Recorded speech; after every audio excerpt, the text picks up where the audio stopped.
सिमरन the सच्चा Bharat channel में आपका हार्दिक स्वागत करती हूँ।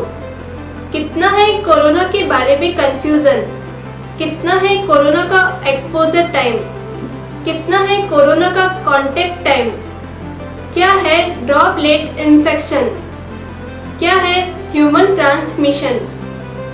कोरोना के बारे में ये सब जानकारी दे रहे हैं डॉक्टर A.K. अग्रवाल, जो इंडियन मेडिकल एसोसिएशन के पूर्व राष्ट्रीय अध्यक्ष हैं व हार्ट केयर फाउंडेशन के अध्यक्ष हैं।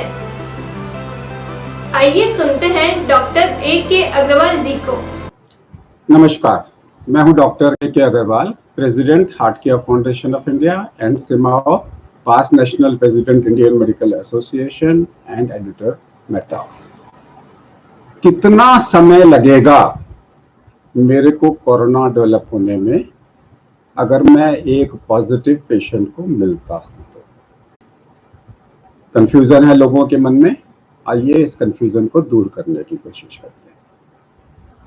अगर किसी एक पेशेंट को टीबी है, फेफड़ों का टीबी है, उसका स्पूटम में AFB पॉजिटिव है और वो मेरे साथ में प्लेन में जर्नी कर रहा है और 4 घंटे के बाद में हमारा प्लेन लैंड कर जाता है, मेरे को टीबी होने के चांसेस बहुत कम हैं अगर वो मेरे साथ में भी बैठा हुआ है तो।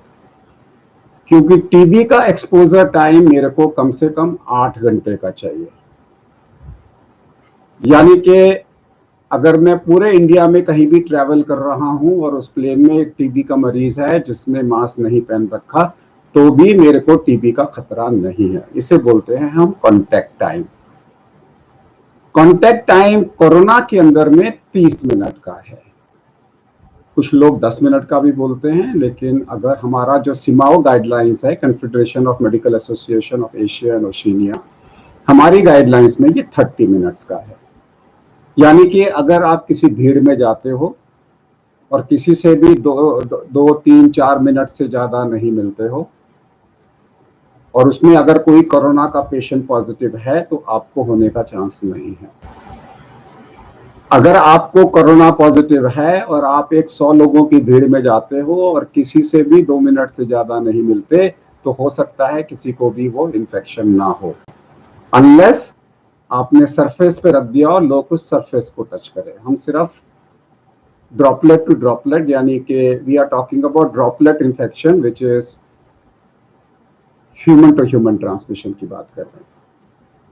तो जो कांटेक्ट टाइम है वो 30 मिनट का है। यानी कि अगर मैं एक डॉक्टर हूं, मैंने आज 100 पेशेंट देखे या मैंने आज 10 पेशेंट देखे, उसमें से एक पेशेंट कोरोना का पेशेंट था, मुझे नहीं पता कौन था, और मैंने किसी को भी आधा घंटे से ज्यादा एक बारी में समय नहीं दिया, तो मेरे को प्रैक्टिकली इन्फेक्शन होने का खतरा नहीं है, प्रोवाइडेड मैं अपनी नॉर्मल प्रिकॉशंस ले रहा हूं। सो साइकेट्रिस्ट को अपना काउंसलिंग टाइम आधा घंटे से कम कर देना चाहिए। डॉक्टर सर्जन्स को अगर उनका surgical time less than 30 minutes है, it is fine. If it is more than 30 minutes तो डेफिनेटली 2 सर्जन्स को मिलकर सर्जरी करनी चाहिए, ताकि कोई भी एक सर्जन को आधा घंटे से ज्यादा का सर्जिकल टाइम ना हो।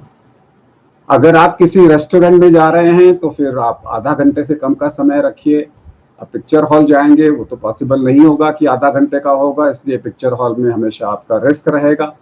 अगर मॉल पे घूमने जाएंगे तो रिस्क रहेगा, आपने कुछ खरीदना है, गए खरीदा वापस आ गए तो आपको रिस्क नहीं है। याद रखिए, जो कांटेक्ट टाइम है उसे हम 30 मिनट का बोलते हैं, लेकिन विद प्रिकॉशंस। अगर आप मॉल में, आप बेकायदा मॉल के अंदर में जा रहे हैं, आपने मास्क पहन रखा है और मास्क पहनने के बाद में अगर आपका कांटेक्ट टाइम वहां पे visiting line less than 30 minutes है और आपने हैंड वॉश की पूरी फैसिलिटी की हुई है, पूरी प्रिकॉशंस ली हुई है, तो आपको इन्फेक्शन नहीं होगा। अब ट्रेन के अंदर में डेफिनेटली आपका इन्फेक्शन रेट ज्यादा होगा, बिकॉज ट्रेन आधा घंटे में तो नहीं पहुंचाएगी। उस सिचुएशन में आपको 6 फीट का सोशल डिस्टेंसिंग करना बहुत जरूरी है और साथ में आपको ग्लव्स पहन के रहना है और हैंड वॉशिंग करना है। अगर ट्रेन के अंदर में आप बाथरूम में जा रहे हो तो हर चीज को क्लीन करो, फिर बाथरूम का इस्तेमाल करो, तो उसमें आपका खतरा मिनिमाइज हो जाएगा, 0 नहीं होगा। कोरोना नमस्ते। तो मुझे उम्मीद है आप डॉक्टर द्वारा दिए गए निर्देशों की पालना करेंगे और ऐसे ही नए अपडेट पाने के लिए द सच्चा भारत चैनल को सब्सक्राइब कीजिए। धन्यवाद।